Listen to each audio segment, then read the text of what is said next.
Hey everybody, Erin from The Impatient Gardener, and today I want to show you 4 ways that I deal with my roses in a cold zone. So first of all, let's start with the fact that I'm not a rosarian. I'm just sort of figuring out roses with everybody else. I have some roses that get a little bit of special attention in winter and some roses that I treat like any other shrub in my garden. So roses that I consider to be what they call landscape roses, which would include, for me, I grow a lot of Oh So Easy roses, but this is sort of similar to knockouts. I also have a carpet rose, same kind of thing. These are roses that are usually quite showy, have a lot of disease resistance, are quite hardy, but they don't often have a scent. They're just not as fancy, sort of. Those I find don't need any special treatment here in my zone 5. But I have several roses that do need some special treatment because they are zone 5 hardy, but they need a little bit of protection, I find, to bloom really well or continue to thrive. So the first way that I protect roses is right here in front of you. So this is a Crown Princess Marguerite rose that I was growing in a container last year. It had a partner. The partner died. I didn't know what to do with the rose. I dug it up, I put it in this pot. I still don't know where to put this rose, so it has lived in this pot all year, but it's not going to be happy in a pot. So what I did was I just dug a hole and sunk this into my raised bed. This is a raised bed that I won't be using until quite a bit into spring, so I don't have to worry about moving this out of the way early on. And it's all protected. It's just like it was growing in the ground here. I will throw a little bit of leaf mulch over the top just to protect that crown a little bit. But this should overwinter just fine. And this is a really good solution if perhaps you've got some roses kicking around that you didn't manage to get planted this year. So that's the first way. Now let's move over to another part of the vegetable garden where I can show you the second way. And we are revisiting a project from spring. If you guys remember way back in spring, which was like 30 billion years ago now, I planted some bare root roses in these containers in the vegetable garden. And if you recall at the time I mentioned that I'm not interested in moving these containers for winter, but the roses are zone 5.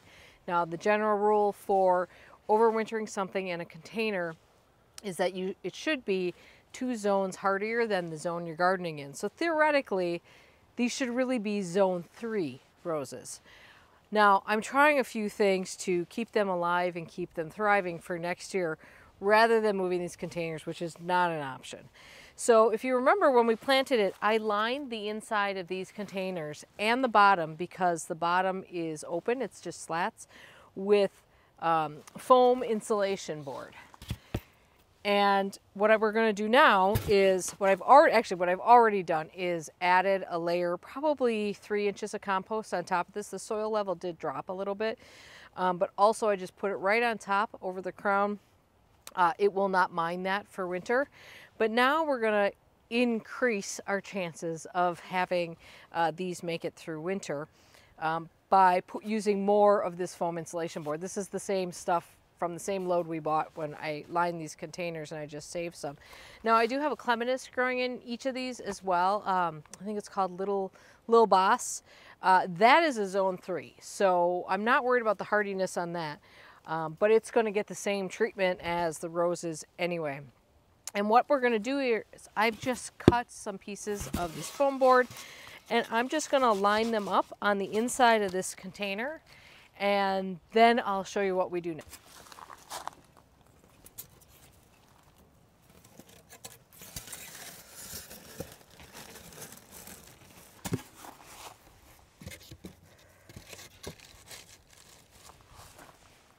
So I'm just using some this is just the clear Gorilla Tape, which seems to me much better than your average clear tape. And I'm hoping, you know how some clear tape just sort of stops holding together when it gets too cold? I'm hoping this will do the job a little bit better. And I'm just gonna tape the seams. This doesn't need to really be strong, it just needs to hold together.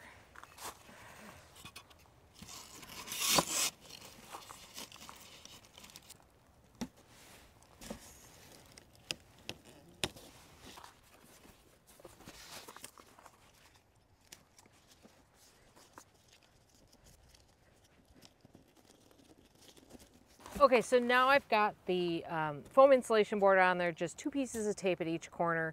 And I just used some of this stretchy stuff that you use to tie in vines and things around it. And I just did my little trick where I did a little bowline on the end and then pull it through and do a little half hitch just to get some good pressure on that, just in case that tape fails and this whole thing decides to splay open. Now comes the next part, which is the part that's actually going to do some insulation here, which is filling this up with chopped up leaves.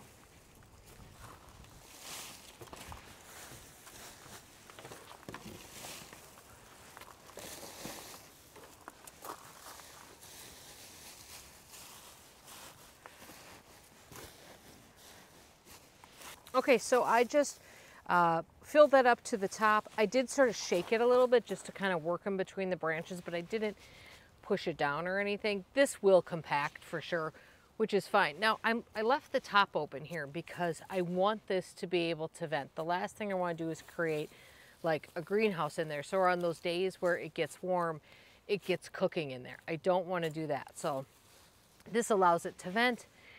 And honestly, this is a big experiment. I don't know if this will work. Originally, I was planning on trying to insulate the actual box a little bit more, maybe with wrapping it with bubble wrap or something, but that's really, really, really unattractive. Not that the pink foam board is a lot better, but I just thought we'd try this year, recognizing that I am sort of experimenting here, and we'll have to see in spring how well this works. Hopefully it works, because if it does, it's a pretty easy solution to this situation. So the next roses that I protect are the David Austin roses that are growing in the circle garden. I don't know that they necessarily need the protection. I feel better giving it to them because I spent a lot of time growing them, so I'd like them to do well.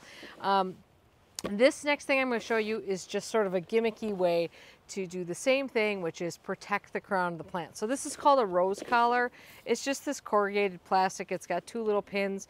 I'll put a link to them down below, and they just click right in there. And then what we're going to do is put this around the rose and then fill this up. Now you don't need this. You could just pile stuff up around the base of a rose. I actually saw someone suggest that you could actually make like a collar out of newspaper. You just need something to sort of hold the material there in the time being. Now, the best thing to put around your rose would be compost. That's really going to add a nice layer of protection there. And then in spring, when that thaws, you just kind of spread that compost out in your garden. You don't have to worry about removing it or anything. I don't have any compost, so I am going to use, once again, chopped up leaves to do the same thing. Just a quick note, there used to be something called rose cones. There still are. They're these styrofoam things that you put over your rose. And they must work in some ways for people because I still see people using them. I don't like those because there's no way to vent that. You can get a lot of heat built up in there, and that can push a rose out of dormancy before you want it to, and it causes the ground to thaw sooner. So the goal here is that you want the ground to freeze, you want it to stay frozen, and you don't really want it to thaw out until it's really going to thaw out slowly in spring. If you get a hot day in, say, February, you don't really want that thawing out and then having to refreeze again. So anyway, I find these convenient just because it's really easy to jam a bunch of stuff in there, which in my case is just chopped up leaves.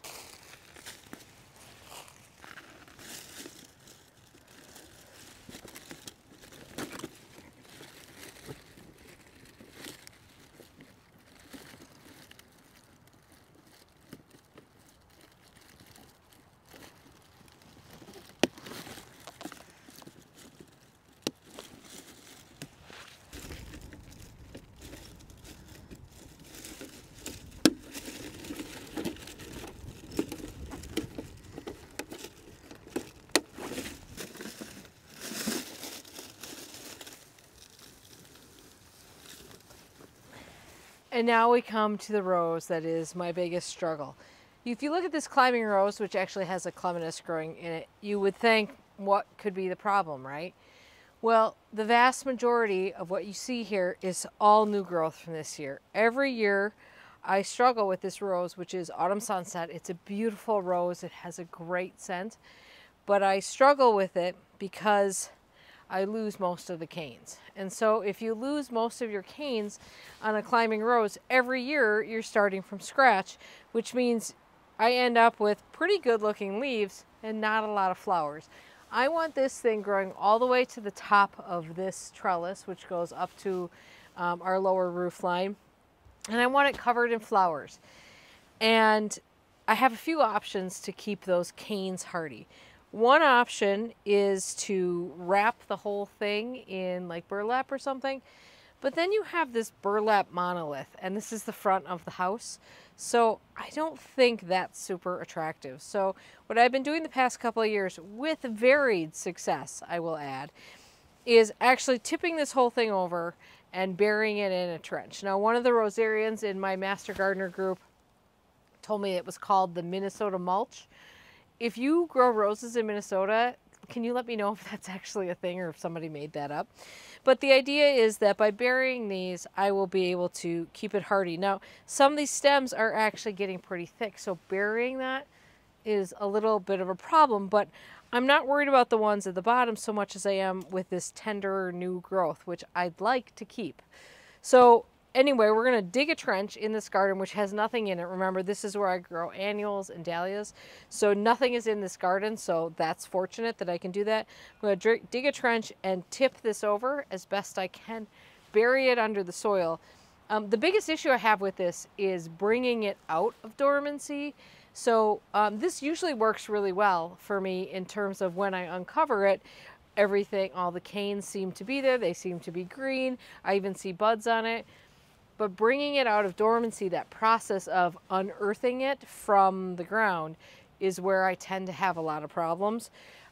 Clearly, I need to go slower in that process and protect it more.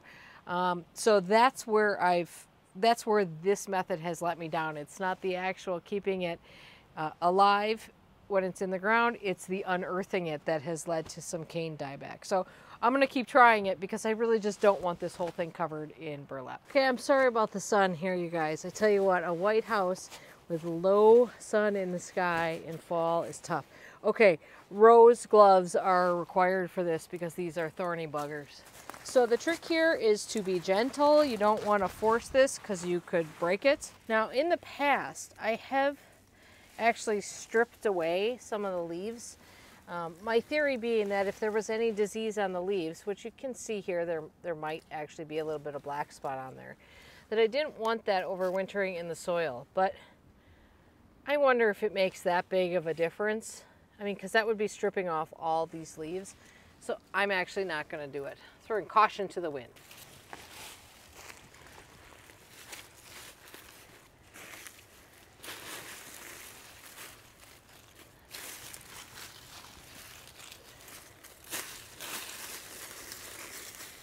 Are you guys sick of me seeing me use leaves yet? You shouldn't be, because we're gonna do it one more time. So here's what I came up with for this area, which obviously I can't bury unless I brought some soil in. I'm going to pack this with chopped leaves, and then I'm gonna take these burlap sacks, and I'm going to sort of put them over it, pin them down. That will hold the leaves in there and add another layer of protection for this part of the